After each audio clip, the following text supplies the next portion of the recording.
The Galactic Coalition was desperate. The trade routes in Sector A47, once a thriving artery of interstellar commerce, had turned into a lawless no-man's land, plagued by raiders, pirates, and, most recently, a small group of Deathworlder mercenaries. These mercenaries, humans of all species, had disrupted shipping lanes, ambushed supply vessels, and thrown the Coalition's delicate economy into chaos. Military intervention risked full-scale war, so a quieter solution was needed. The Coalition's answer came in the form of the Rathanar, an elite group of alien assassins with an unbroken track record of success. Led by Mordock, a cold-blooded Zinter known for his precision and unflinching resolve, the Rathanar specialized in eliminating high-value targets without a trace. Each member of the team had a unique specialization. Ro, the stealth expert from the shadow-dwelling Chaos race. Zarnia, the weapons specialist whose precision was unmatched across the galaxy. And Gorhal, the towering, muscular enforcer, bred for brute strength and tactical expertise. They had never failed a mission, and in their minds, this would be no different. "The Deathworlders don't know what's coming," Mordock said, his voice a low hiss as the team prepped their equipment on the landing deck of their stealth ship. "Primitive creatures from a dangerous rock. They won't last long." "Humans may be primitive, but they're resourceful," Zarnia replied, calibrating her plasma rifle. "Don't underestimate them. Deathworlders live in chaos. We should expect the unexpected." Mordock ignored her warning. The humans, after all, were an inferior species from a violent, toxic planet known as Earth, a world categorized as a death world due to its unforgiving environment and hostile wildlife. The Rathanar had faced enemies far more advanced than humans and had emerged victorious every time. How hard could it be to take down a small group of mercenaries, even if they hailed from such a world? Their ship cut through the atmosphere of Corvith Prime, a jungle-covered death world where the mercenaries had made their base. The planet was infamous for its volatile weather, aggressive wildlife, and dangerous terrain, but Mordock saw only a tactical advantage. They had scouted the mercenaries' movements from orbit. Now, it was time to finish the job. As they descended into the dense foliage, the jungle greeted them with a cacophony of alien sounds.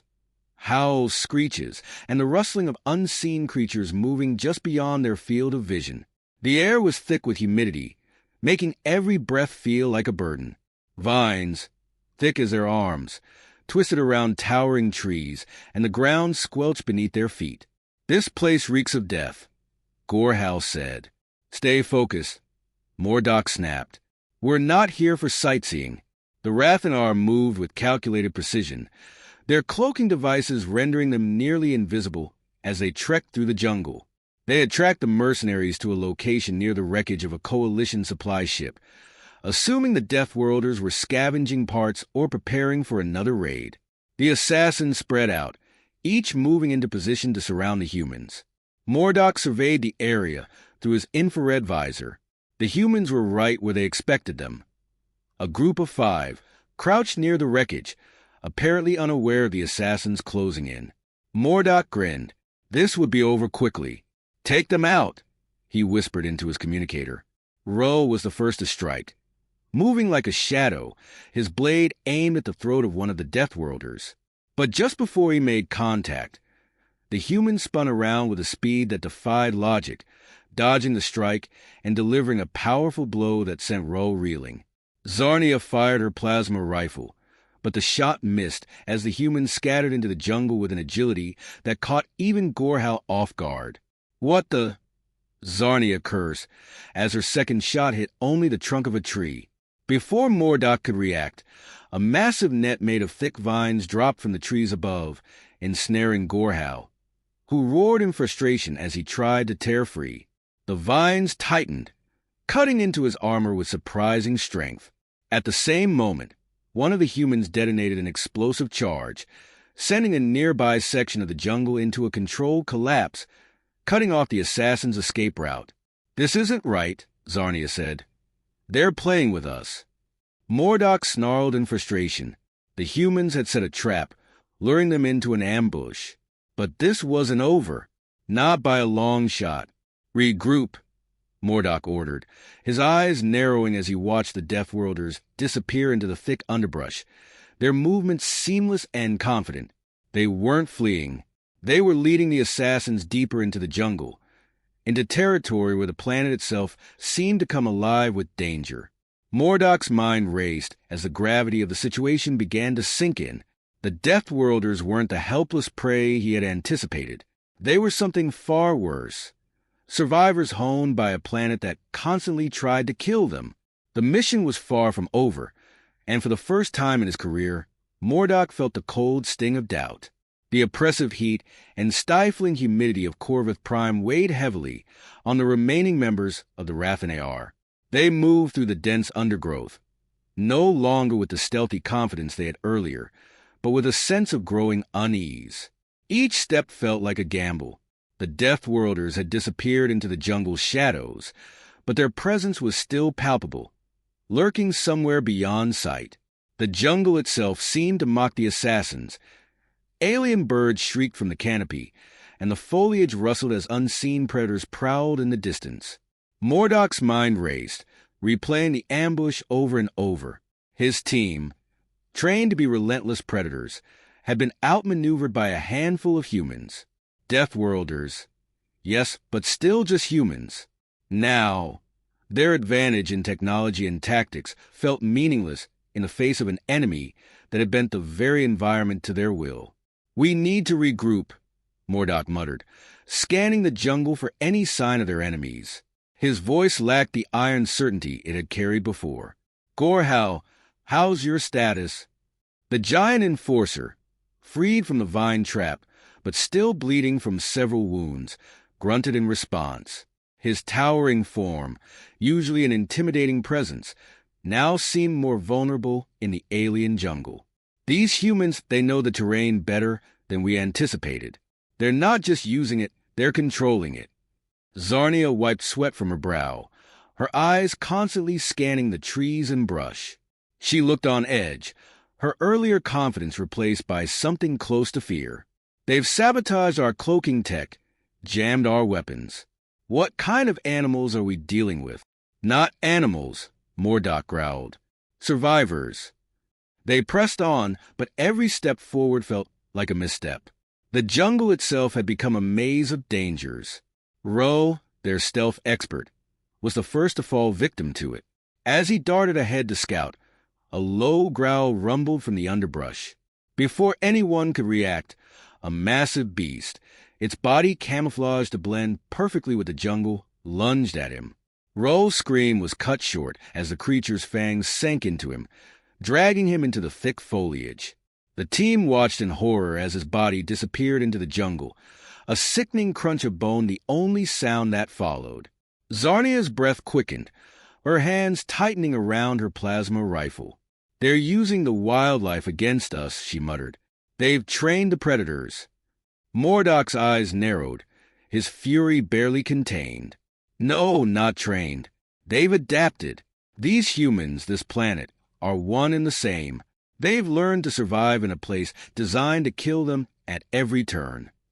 His words barely registered before the next assault hit. The ground beneath their feet shifted unnaturally, and with a sudden crack, a section of earth gave way beneath them. Gorhal, too heavy to react in time, fell into a concealed pit, spiked wooden stakes piercing through his armor. His agonized roar echoed through the jungle before it was silenced by the merciless Deathworlder trap. Mordok and Zarnia stood at the edge of the pit, staring down in disbelief. Gorhal, the strongest of them all, was dead, and now only two of them remained. "They're toying with us," Zarnia whispered.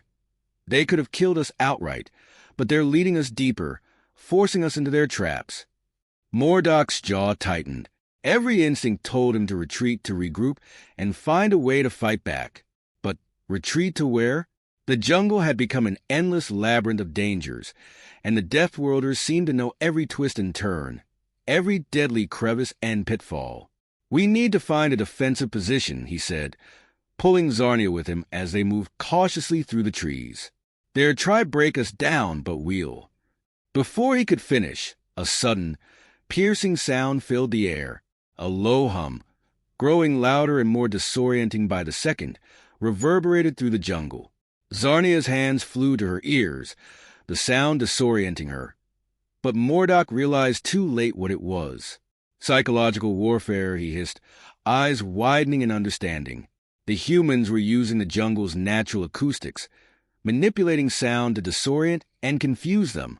His mind raced as he considered their options, but each one seemed less viable than the last. He could no longer rely on their technology. It had failed them at every turn. The Deathworlders had used every advantage the planet offered, turning it into a weapon that had outwitted them at every step. Zarnia, still reeling from the effects of the sound, stumbled forward, her steps unsteady. As she did, the air exploded with a bright flash. A trap, triggered by their movement, sent an electromagnetic pulse through the area, short-circuiting their remaining gear.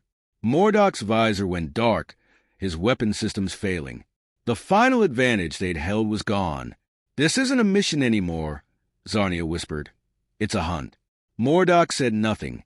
He knew she was right. The Deathworlders had flipped the script. The Raffinar had come to Corvith Prime, expecting an easy kill. But now, they were the ones being hunted. And the Deathworlders, who had survived this world their entire lives, were relentless predators. But Mordok wasn't about to go down without a fight. He drew his blade, the last weapon left to him, and motioned for Zarnia to do the same. The Deathworlders were close. He could feel it. "We won't make it easy for them," he growled, his eyes scanning the trees for any sign of their enemies. "We'll take as many of them down as we can." And then, from the shadows, the Deathworlders emerged. The Deathworlders emerged from the shadows like wraiths, silent and unyielding, their movements precise and confident. Mordok's grip on his blade tightened, the metal cool in his hand. But his heart pounded with an unfamiliar sensation, fear. The humans had no visible armor, no advanced weaponry, just their surroundings and their predatory instincts. But Mordok now understood that, on this planet, those instincts were deadlier than any technology. "Stay sharp," he muttered to Zarnia, who stood beside him, her plasma rifle now a dead weight after the electromagnetic pulse. She, too, had drawn her blade, though the tremble in her hand betrayed her nerves. The Deathworlders didn't rush into the attack. They circled the two remaining assassins like wolves closing in on weakened prey, their eyes cold and calculating. Mordok recognized their strategy. They were measuring the strength of their opponents, waiting for the moment to strike. "You think this ends with us?" Mordok called out. "We're just the beginning. The Coalition will send more, stronger forces. You can't stop them." One of the Deathworlders, a tall man with dark eyes, stepped forward. His movements were fluid, as though the jungle responded to his very presence. "We don't need to stop the Coalition," he said calmly. "We only need to teach them a lesson." With a sharp nod, the man signaled the others. In an instant, the Deathworlders sprang into action, striking with speed and ferocity that defied their lack of high-tech equipment. Mordok parried the first blow, his blade clashing against a human's knife. Zarnia lunged at another, her strike aimed at the heart, but her movements were slower, wearier after days of pursuit. The human sidestepped easily, using the environment to his advantage, pushing her into a thicket of sharp thorns. Mordok fought with everything he had, but the weight of exhaustion pressed down on him. His strikes grew sluggish, his vision blurred from the relentless heat and lack of sleep. The Deathworlders fought without mercy, but their precision was not born of cruelty. It was survival, honed through a lifetime on a planet where every day was a battle. Zarnia's scream tore through the jungle. Mordok spun just in time to see her collapse, a Deathworlder standing over her with a bloodied blade. Her eyes met his for a brief moment, wide with terror, before her body stilled. Mordok felt a cold fury rise in his chest, but it was tempered by the grim realization that they had lost. They had lost long before the fight had even begun. The Deathworlders closed in on him now, their faces emotionless. His every instinct screamed to keep fighting, to die with honor, but his body betrayed him. His knees buckled. The jungle's thick underbrush catching his fall as the strength drained from his limbs. As he lay on the ground, staring up at the canopy above, the Deathworlders surrounded him. One of them, a woman with sharp eyes, knelt beside him, her gaze both curious and sympathetic. "This isn't personal," she said softly, her voice cutting through the sounds of the jungle. "We don't want your kind here, and we won't be hunted like animals. But we also won't kill without purpose." Mordok's breath was ragged, his vision swimming. "Then why?" he managed to rasp, his voice thick with pain and bitterness. The woman tilted her head, considering him for a moment. "Because we want your people to know the truth. This planet is ours. It doesn't belong to your coalition or to anyone else. We protect it, and we'll protect ourselves from anyone who threatens us." The man with dark eyes, the leader, stepped forward again, standing over Mordok with a cold, quiet authority. "Your death won't be meaningless, assassin. The coalition will get our message." He lifted a device, a communicator, salvaged from the wreckage of Mordok's own equipment. The humans had not only outmaneuvered the assassins physically, but had now turned their technology against them. The message would be sent back to the coalition, a warning not to return. Mordok closed his eyes, feeling the oppressive weight of his failure settle over him. The jungle hummed with life around him, indifferent to his defeat. He had underestimated these humans, these Deathworlders.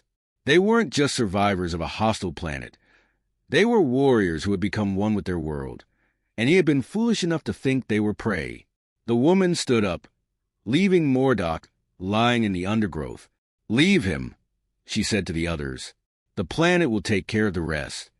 With that, the Deathworlders faded back into the jungle, leaving Mordok to face the final, inevitable truth. He wasn't just defeated by superior tactics or strength. He was defeated by the very essence of the world itself. Corvus Prime wasn't just a setting. It was a weapon in the hands of those who knew how to wield it. The jungle closed in around him, the sounds of its predators growing louder as night fell. Mordok, once a feared assassin, now lay helpless and broken, consumed by the same hostile planet he had come to conquer. In his last moments, as the darkness claimed him, he understood. The Deathworlders had not just fought for survival. They had fought for something far more powerful, dominion over their world. And they had won.